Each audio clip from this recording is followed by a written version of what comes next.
Et parlons de digital. Bonjour à tous, aujourd'hui nous allons voir le dernier épisode de la saga sur la marque employeur et je voulais vous parler notamment eh bien de comment utiliser, comment déployer cette marque employeur auprès de vos salariés, de vos collaborateurs pour qu'elle rayonne et notamment sur les réseaux sociaux. Puisqu'effectivement, pour faire rayonner votre marque, vous pouvez mettre en place un programme d'employé advocacy, c'est-à-dire que vous allez prendre des collaborateurs qui sont déjà enclins à communiquer sur les réseaux sociaux et qui ont envie de faire rayonner votre marque. Généralement, ce sont des personnes qui vraiment vivent à travers votre entreprise ou votre marque. C'est vraiment important. Ça va permettre de faire rayonner la marque et en tant qu'employeur, vous allez bien évidemment cadrer cette communication, donner du matériel, établir des chartes de bonne conduite, entre guillemets, sur les réseaux sociaux et former ses collaborateurs afin qu'ils aient vraiment une communication qui soit efficace. Évidemment, on est en train de parler de digital et de LinkedIn, mais vous pouvez envisager aussi une stratégie sur Facebook si votre clientèle ou en tout cas la plupart de vos prospects ou clients sont sur Facebook ou sur Instagram. L'idée, on parle beaucoup de LinkedIn parce que c'est très B2B, mais l'idée, c'est de faire rayonner votre marque employeur, quel que soit le réseau, qui soit efficace pour vous. Ça peut être aussi en dehors du digital. Ça peut être à des événements. Ça peut être sur des salons, sur des colloques, etc. Comment un employé peut parler de la marque, comment il ne peut pas parler de la marque. Avoir toutes ces directives peut aider aussi, les employés à être à l'aise avec la façon dont ils peuvent parler de leur entreprise ou ce qu'ils n'ont pas le droit de dire. Donc c'est bien aussi de donner un cadre, ça permet, voilà, de savoir un petit peu, où est-ce que jusqu'où on a le droit d'aller. Venant d'une grande entreprise qui était très chartée à ce niveau-là, c'est vrai que, on sait tout de suite ce qu'on a le droit de dire, ce qu'on n'a pas le droit de dire. Si on nous sollicite, pour nous poser des questions sur l'entreprise, on sait jusqu'où on doit aller, pas aller. Si par exemple on a des interviews à donner à des étudiants ou à des journalistes. Voilà, on a ce cadre et on sait exactement, les barrières à ne pas franchir et jusqu'où on peut aller dans le territoire de la communication. Donc c'est vraiment important, je pense, de penser, marque employeur et employé advocacy au sens large de ce que ça peut représenter et pas uniquement sur les réseaux sociaux.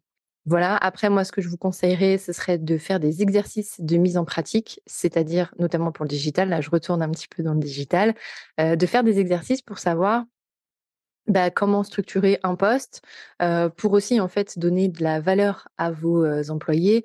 Comment rédiger un post, qui fonctionne sur les réseaux sociaux? Quelles sont les choses à mettre en place si vous voulez gagner un petit peu plus en visibilité? On va parler employabilité, évidemment, on va pas se voiler la face. Généralement, quand on publie sur les réseaux sociaux, c'est parce qu'on est salarié, c'est qu'on a envie d'être visible et reconnu comme expert et pourquoi pas, changer d'emploi. Il faut pas non plus, faire l'autruche et se dire, «C'est pas possible». C'est une possibilité, mais ce serait une possibilité même si vous n'aviez pas mis en place, ce programme. Je pense qu'il faut accompagner, les idées d'évolution s'il y en a, les idées de changement s'il y en a et en tout cas accompagner ces personnes pour qu'elles soient, efficaces et puis après vous êtes aussi reconnaissante, de lui avoir donné les clés, en tout cas pour cette communication. Ça n'engage que moi, ce n'est que ma vision de l'entreprise, mais accompagner les salariés pour grandir, que ce soit avec ou plus dans l'entreprise, de toute façon, ce sera bénéfique, en termes de reconnaissance pour l'entreprise. Il y a un élément aussi qui est souvent sous-estimé. Alors oui, on ne peut pas, j'ai eu cette conversation il n'y a pas longtemps, on ne peut pas former tous les employés, tous les collaborateurs, à être des experts en communication, à avoir telle ou telle expertise. Effectivement, ça dépend aussi de la taille de l'entreprise, mais globalement, prendre le temps de former les collaborateurs qui ont émis le désir de monter en compétences sur la communication digitale, sur comment donner de la visibilité à votre entreprise, je pense que les accompagner avec de la formation, c'est super important et aussi ajouter des petites heures de coaching puisque parfois, on va en formation faire des choses formidables et puis on va se retrouver seul devant son ordinateur et là, ça va être un petit peu plus compliqué. Alors qu'avec un accompagnement de quelques heures, hein, il ne faut pas faire non plus, 50 heures là-dessus, mais juste quelques heures pour aider la personne à débloquer, certains freins, prendre la parole, donc en fait, il y aura déjà eu les exercices avant, mais prendre la parole, préparer ses projets, préparer finalement toute sa charte éditoriale, son planning éditorial, ça va l'aider après à, avoir une routine qui va pas non plus être trop chronophage pour elle. Parce qu'il faut pas oublier que les personnes qui sont dans votre entreprise, qui sont d'accord pour participer au programme, Employee Advocacy, font ça en plus de leur travail. Donc c'est ça, faut pas que ça soit considéré comme une charge mentale supplémentaire. Il faut pas que ce soit considéré comme une charge supplémentaire, non intéressante. Il faut vraiment les aider et les accompagner pour que ce soit une tâche effectivement en plus, mais qui leur apporte de la veille, des échanges, de la visibilité de la part de l'entreprise, et cetera. Il faut qu'il y ait cette reconnaissance qui soit facilement palpable aussi pour le salarié, puisqu'elle ne sera pas généralement pécuniaire. Toujours dans l'accompagnement, ce qu'on peut envisager de mettre en place en tant que marque employeur, c'est qu'aussi les salariés qui soient dans un programme Employee Advocacy, qui soient à l'aise, deviennent donc vos ambassadeurs de marque, clairement, mais puissent aussi former, mentorer les salariés, les collaborateurs qui seraient intéressés pour rentrer dans ce programme également après que vous ayez fait les pilotes.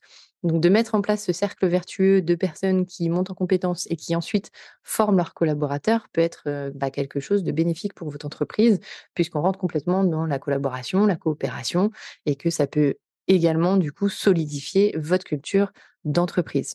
Et enfin, surveiller et mesurer les résultats.